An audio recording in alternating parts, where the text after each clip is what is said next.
Welcome to the Balls Not Court podcast. Cortez Paul's here. Kevin Carter to my right hand side. Steve in order on the line. Steve, how you doing tonight, sir? I'm doing all right. One day I'm going to sit on the left. One day you gonna sit on the left, so you can just throw me off. Mm-hmm. That's funny, man. Kevin, how you doing? I'm fine. All right, everybody's good to go. I don't know. Steve may be tired. Oh yeah, Steve didn't make it to the show last weekend, but he is here. He is awake. I'm awake this time. So I know he's got a lot on his hands with the work in college and all that, and a newborn coming into the world. So Yeah, he's screwed.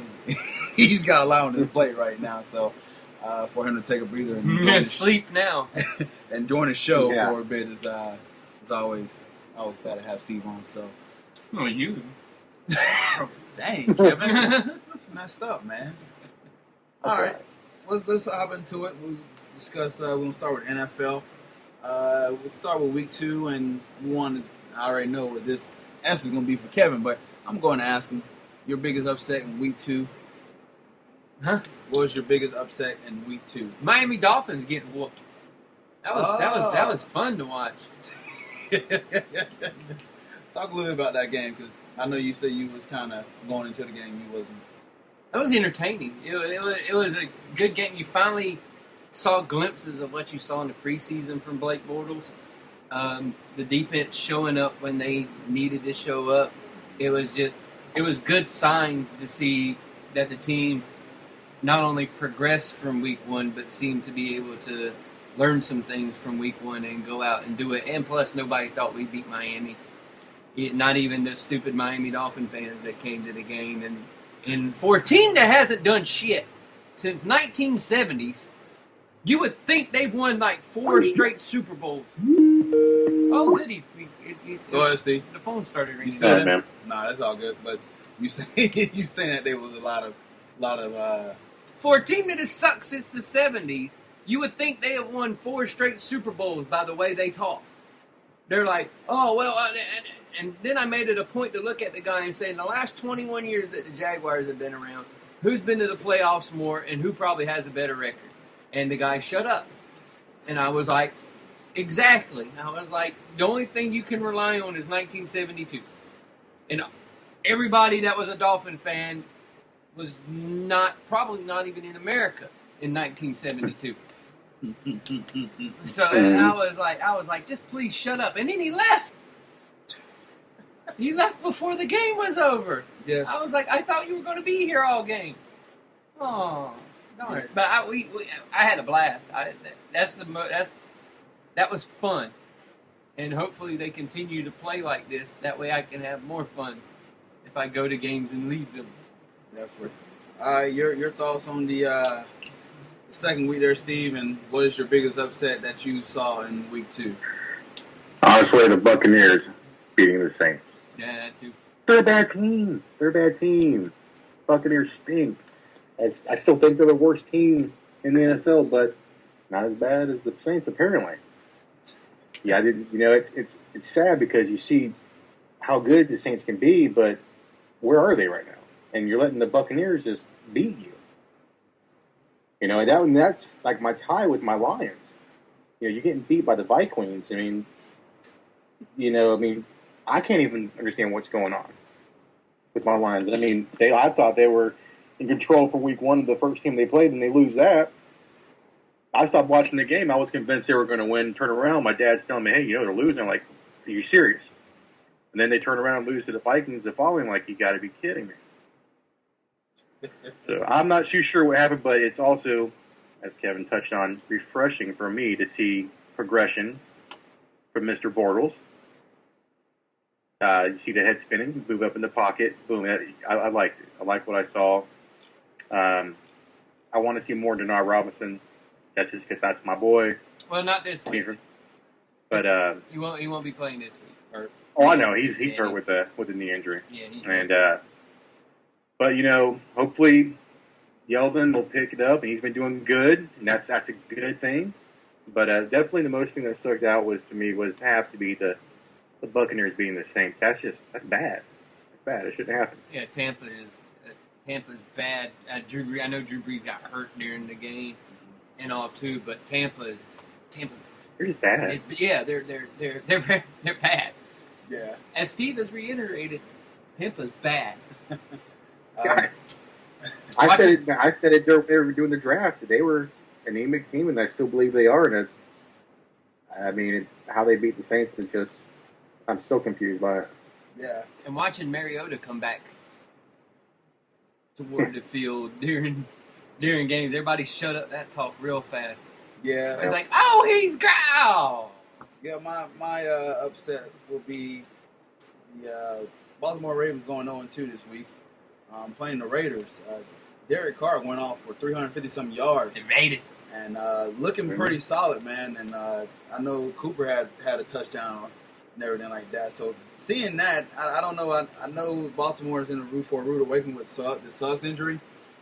So that seemed like that is going to be a problem going forth. And Baltimore is definitely in trouble starting 0-2. And it seemed like Joe Flacco doesn't have the weapons that he did in the history and everything like that. He still threw for 384 yards, but that was surprising to say the least that Oakland was able to squeak that out. And like I said, Oakland got some young talent on that team, including Derek Carr, the quarterback, and Cooper, and everything like that. So they do got some pieces to build around, and it's a good win for them early in the season. But definitely a crazy win by them. I was at the Jazz game with Kevin, and I can go ahead and second that there was a lot of Dolphin fans talking a lot of crap, and it's crazy, man, to see how good this team is. And shout out to your boy, man, Robinson, man. Allen Robinson played his behind off. Yes, he was. I mean, the first half. Yes, he's caught everything in the first half. 155 yards catching, and so like I said, he had a heck of a game. And I'm just interested to see when this team get another threat back and Julius Thomas coming back to see how, this will help out Blake and the offense going forward. So the funny part is you got him coming back, and then on the defensive side of the ball, you got Derek Marks, who will be rolling back in as well. So they've got pieces that'll be able to come in and be able to help the team out a little bit. Not saying I'm not one of those Jaguar fans that thought we were going to the Super Bowl just because we beat the Dolphins. Right. I like the progression that I saw. I like that Blake actually looked like an NFL quarterback. I actually like that he did not throw an interception. I actually really love that he did not throw a pick six that every single Dolphin fan thought was coming. That's what I'm glad to see, and that's what I want to see. I want him to see. I still want to see him play with a little bit more pace, and I still want to see T.J. Yeldon get more carries than he's getting. I want to see him. If this guy is going to be your bell cow per se, let him play like a bell cow and let him run. The real thing we need to work on is the big package when we have short goal line situations and stuff where we can pound the ball, but that'll come back when Gerhardt comes back because they were using that a lot lately. But it was just good to see the progression of a guy becoming an NFL quarterback. Now this week, if they stay even close to New England or they play them tough, I'll call it a win because I'm looking forward to the next week after that. Because that's the games. You know what's kind of refreshing is Allen Robinson. You were touching Allen Robinson, man. Let me tell you, could we be possibly be seeing him on a breakout this year? Oh yeah. I mean, when he was at Penn State, let me tell you, I don't know if you guys follow Penn State or any of the teams up north, but let me tell you, he was a monster What's at up Penn north? State. Yeah. Oh, exactly. above the higher than Mason-Dixon. Tennessee. Oh, okay. Yeah, no, I know. But when he was at Penn State, I mean, he was doing that, especially his senior year. He was really just in beast mode. Well, he's a big And body. now that he got had that game, I'm like, wow, maybe we're on the cusp of actually hitting on a receiver instead of just having the curse that we've had since Jimmy Smith's been gone and Keenan McCardle's been gone. Because they tried to replace Keenan McCardle with who? I can name R.J. Sauer. I can name everyone that they've ever tried to replace them with, and I can R.J. tell you, Sauer. and I Who can else tell was you it? what they're It was, doing right now. R.J. Sauer's still trying to make a rap album. Reggie Williams is still trying to figure out how to do an end zone dance. Matt Jones, we know where Matt Jones is. Justin Blackman, we know where he's bottled up to.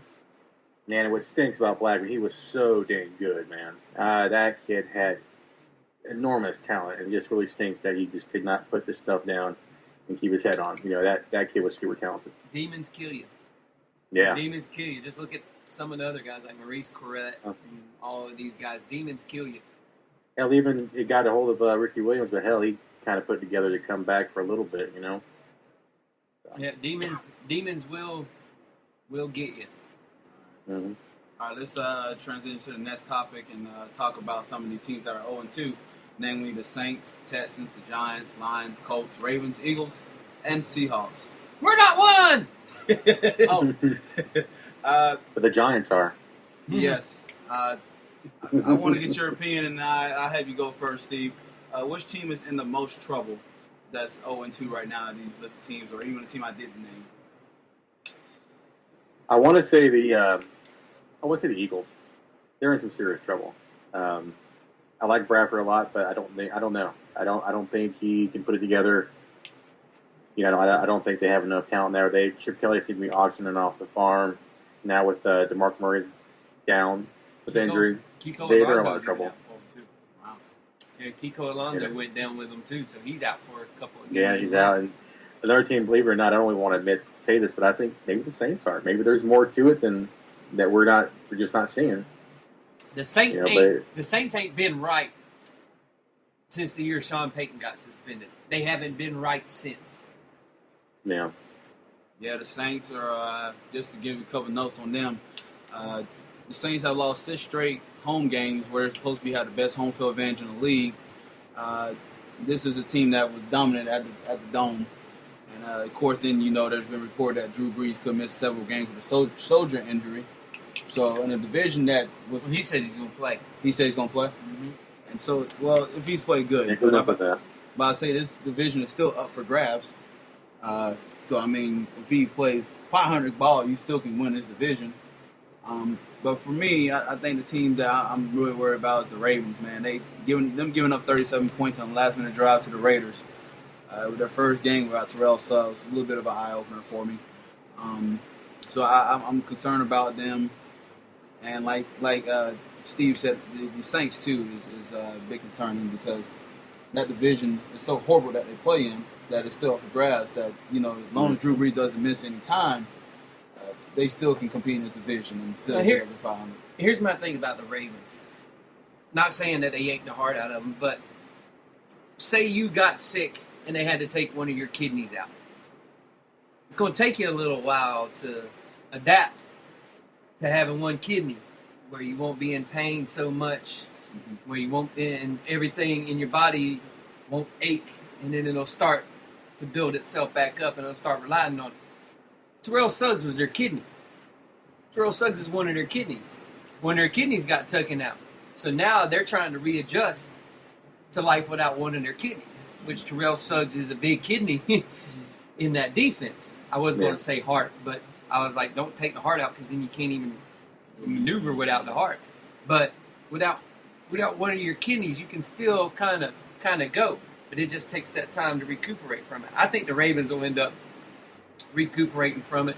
I think they'll bounce back, and I think they'll end up getting back. The one team that I think is in the most trouble being at 0-2, and it's just all their situation and everything. All these people made a big deal out in the Houston Texans. The Texans are in trouble. You can get Arian Foster back. It don't matter. You don't have no quarterback. Zero. No, nada, zip, zilch. None. All the rest of the teams, you kind of look at them and you go, what's the one position that they pretty much got good stability at? The quarterback position. They pretty much, all of these teams that are in this whole, got a quarterback. Texans don't have a quarterback. Texans got a guy that they just